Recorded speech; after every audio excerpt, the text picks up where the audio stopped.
SNT Nation, we are back. Nation, this is an important video that some people need to see. So as we discuss it and we go through the details of what we do know currently, I implore you to share this with some folks so they can know what's going on, because this could definitely impact them. Okay, so this service, this is the Verizon 5G home internet service. And when you sign up for it, you have to verify your address. And the reason why Verizon requests, or I should say demands, that you provide the service address you plan on using it is because Verizon has to verify that they have the available capacity on the cell site that serves the location you're trying to sign up at.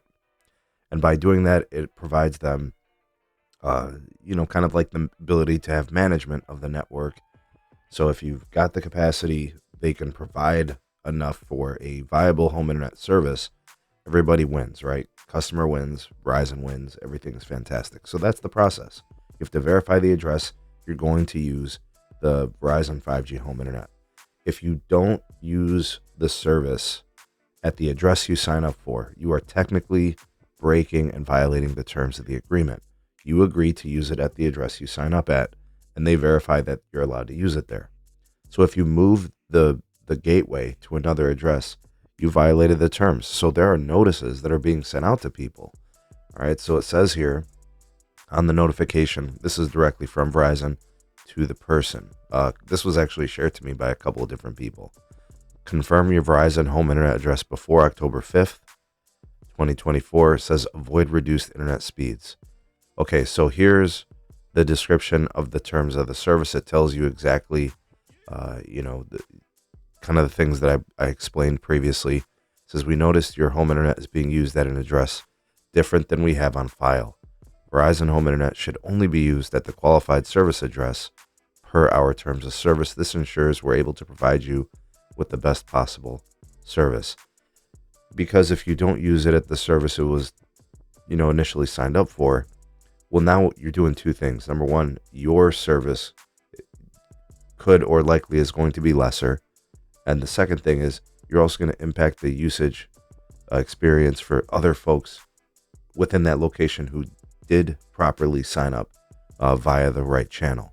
So it says here, data speeds may be reduced up to 25 megabits download and 5 megabits upload on 5G ultra wideband. That's really skimpy. And 10 megabits download and 2 megabits upload on LTE. Folks, those are very meager speeds. Of course, Verizon can give you more on 5G ultra wideband. And of course, they could probably give you more on LTE in most instances. But the reason they're doing this is because they don't want you using it in places that aren't really supporting it.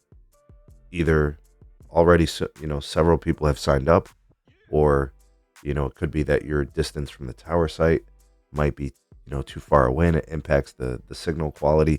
There's a lot of different factors, but that's the basic premise of this. They don't want you having a crappy experience, and they don't want you creating a crappy experience for the folks that have signed up via the proper channels, right? They're trying to manage the network. It's a wireless network resource that is shared amongst thousands of users on a given cell site, right? You have mobile users, you have home internet users, so they have to be tactical how they do this. This is the same energy I had when T-Mobile decided to do this. It is T-Mobile's right to manage their network and to allow certain people on or certain people can't be, based on the availability of the service and the capacity on these sectors, on these cell towers. So this individual who's not using it as designed is going to be slowed down to 25 by 5 on 5G ultra wideband and 10 by 2 on LTE, which is still, I think, a little bit better than what T-Mobile did, which was basically, you're not using the gateway at the address you signed up for, you need to return it, or you need to just take it back to the address. Verizon is basically saying, take it back to the address, or we're just going to throttle you pretty aggressively, right? Remember, Verizon services, they've got one tier that's like 300 by 20. I think the other tier is a little bit slower, but it's still like a true broadband experience. This makes it almost unbearable. 25 by 5, you're still probably able to watch, 4K content on a couple of TVs or something like that, maybe simultaneously. You could still probably do most things within a household, but that's not really the way the service was designed, and that's not a great home broadband experience. A 10 by 2 LTE connection, that's going to be tough, right? So, anyways, be on the lookout for this notification if you're not using your 5G home internet from Verizon at the address you signed up for. My best advice would be to, either change the address on file and hope that it's still, is qualified now, or just be prepared to be, experience a much slower network experience, because that's what they have to do in order to preserve their network. And again, like I said, T-Mobile did the same thing. Theirs is a little bit tighter, not ideal. But what are you going to do? They need to monetize their network, and they need to manage that access and that capacity.